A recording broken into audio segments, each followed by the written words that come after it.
Hiya friends, it's Bill and you're watching Bill's Box of Sound with lights under my eyes just to keep it a little bit more scary and spooky. Oh, what the heck, it's going to be October soon.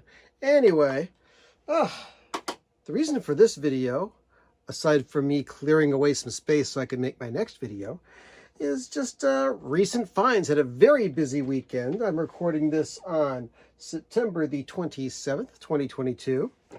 And just wanted to let you see what I'm listening to and what I picked up recently. First of all, got this reissue, Alice in Chains Dirt. And so far I've listened to half of it. Sounds great. It's all black vinyl. And there's sleeves, but I cleaned it up and put it in new sleeves. And very, very good sound on it. Very flat surfaces. Very happy with it. All right. Now, let's get into some older things, shall we?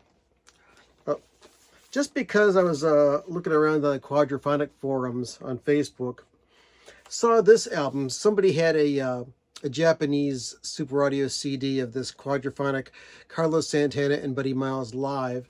And so I remembered that I had the album of it, so I pulled it out and listened to it last night. It's pretty damn good. There was a record fair over the weekend in Richfield, Ohio, close to Brecksville, and picked up a bunch of good stuff. So far, everything that I've cleaned up sounds wonderful. Paid anywhere from $1 to $5 for most of these things. One thing I paid $8, and one thing I paid a lot more, but I'll tell you about that as I get to it.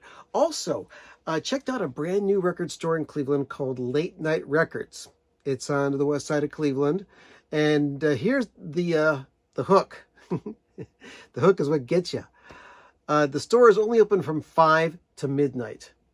So my friend and I got there at about 5:15 or 5:20, and the owner hadn't gotten there yet. But just as we were getting out of the car, he pulled in, came out, let us in. Boom, we're shopping.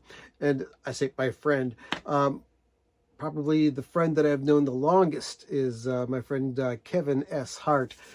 He came out, he was in town, and he said, let's go digging. So we went crate digging, found a few things. So the records I'm going to show are mostly from those two things. Late Night Records and also the record convention in Richfield. So, first of all, something I've been wanting to get for a very, very long time, but just for some reason I snoozed on it for dozens of years. Steve Hackett's first solo album, Voyage of the Acolyte. It's got a gatefold. It's on chrysalis. Very nice. Picked up a couple of Hot Tuna albums. Got the first two, actually. For Hot Tuna, just a self-titled. And also got the second album, which is called Pull Up, Then Pull Down. It's kind of hard to read the stuff on this cover because it's got this yellow and blue stuff, and then it's got all of the liner notes embedded in there. Really hard to read, but a wonderful live album nonetheless. I already had Burgers in my collection, and they had like 2 or 3 other Hot Tuna records there, but I was running short on cash at the time. And I said, you know what? I'm going to pick up these 2, and I'll leave the other ones to fate. Just like that Steve Hackett one. Now, this I was really jazzed about getting. Atomic Rooster, Death Walks Behind You. This is being reissued soon. And I was really happy to get a copy of this for under $5. And it's got the original Elektra inner sleeve, advertising Elektra Records. The only thing about this is, you know, I picked it up and I saw that somebody had put it in one of these Invest in Vinyl sleeves. So I'm thinking, well, you know what? Somebody must have cared about this record a bit to put it in here. And so I pulled the record out, and it's got... I don't know if you can see that. It's got some scratches and stuff on it. Very hard to see with this. But, you know, when I put my finger very lightly on the record, the scratches did not seem to be that deep. So I'm hoping that this is going to be great. An early pressing of Death Walks Behind You by Atomic Rooster, which was pretty much a band that was formed out of the ashes of The Crazy World of Arthur Brown. So there's some more trivia for you. Next, for $1, I couldn't refuse because I don't have anything by her already. Olivia Newton-John's Greatest Hits. And so now all I got to do is find Greatest Hits Volume 2, and I'll have all of her hits. Since I never really was that much of an Olivia Newton-John fan, but it's nice to have the hits if the occasion comes where you need them. An album that Cleveland rock and rollers should have and cherish, but I have neglected. Ian Hunter, You're Never Alone with a Schizophrenic, which has the iconic Cleveland Rocks.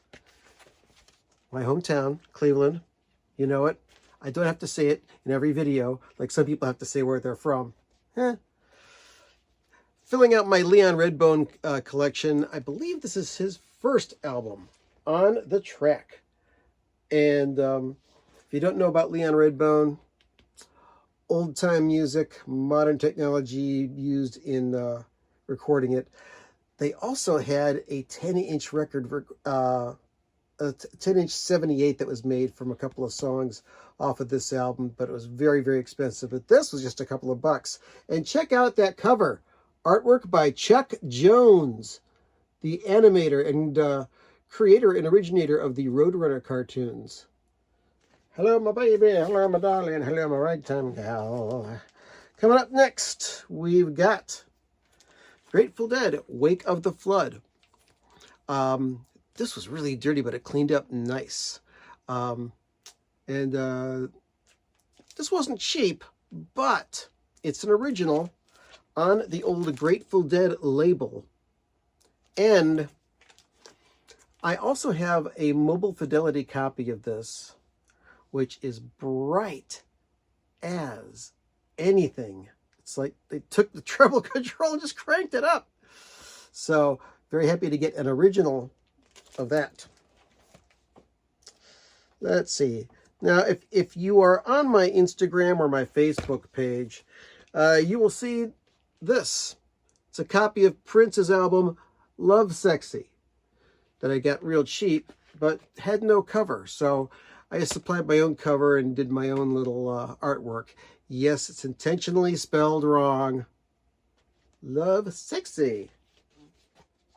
This was an impulse buy off of Discogs. The Winkies. Now, I saw this album many years ago, and I thought, what a stupid name for a band. What a horrible cover. And let's see. Here's the back cover of the album, of these guys. And what I never knew is that these guys were a backing band for Brian Eno back in the day. So I thought, well, it's got the Eno stamp of approval on it. I might as well pick it up. And it's not that wonderful.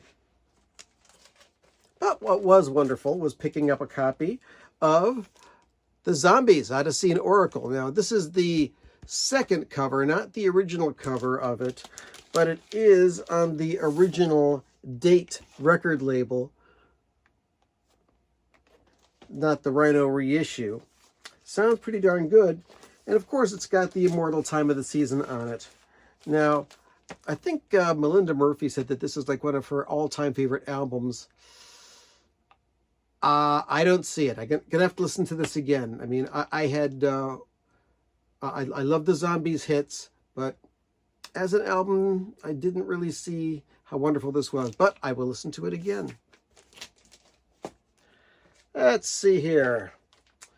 A Missing Hole in the Aerosmith catalog. Get Your Wings, an OG. Well, it's not an OG exactly. This was a later repressing of this. What year was this released. 74, I believe. And this is a Columbia 360 degrees. It has some visible scratches on it, but it plays real nice. You can see those scratches right there. See that? But you don't hear them. But yeah, you can tell this is a later pressing, mostly because of the catalog number. Instead of beginning with PC, it begins with JC, and that's what they did to some of their stronger catalog albums, which they did not want to lower the price on. They just jacked it up $1. And that was $8, by the way, the Aerosmith. This was $4. Otis Redding, complete and unbelievable. The Otis Redding Dictionary of Soul. Early press of this Volt album, distributed by Atco. And there's the songs if you want to freeze and take a look at that. But always happy to get some Otis that I don't already have. Now, if I ever see any Otis that I do already have, my daughter wants it. And last but certainly not least, a nice clean copy of this sampler album here, Zapped, or some people say Zapped. This is a sampler from the Bizarre and Straight labels from the late 60s when Frank got onto Warner Brothers. And there's stuff on here from Alice Cooper. First two albums were on Straight Records. Captain Beefheart, Tim Buckley, Wildman Fisher, Tim Daw, Lord Buckley, Jeff Simmons, the Mothers, the GTOs, and of course Frank Zappa itself. There's a track from Hot Rats on here. This was a sampler that sold mail order only for $1. It was the late 60s, early 70s, what can I say? And I do have a copy of this already, only it's pretty beat up. But this one is very good plus. Look at how that shines. And you don't see the scratches on that as much. There's a couple little blemishes, but plays through all the way really nice instead of skips like the one that I have. And there's a weird discrepancy on here. On the jacket, it says that Alice Cooper has a song called Reflected on this. But you look on the record label, and it's Refrigerator Heaven. And the record has that song on there, Refrigerator Heaven. The other weird discrepancy is on side 2. There's a track by the Mothers called Holiday in Berlin Full Blown, which was off of Burnt Weenie Sandwich. 6 minutes and 27 seconds long. But that song, it's on the label, but not on the record. Instead, what it says on the back cover is that the Mothers do Valerie, which is also on Burnt Weenie Sandwich. So, strange discrepancies. If you know more about this, please let me know by commenting below. So, that's all the records I got lately. Just wanted to let you see, and please like this video if you enjoyed hearing about these records and the information I gave you. Subscribe to the channel, please. Get me towards that magic 5,000 mark. And catch y'all later. Had a great time. Hope you did too.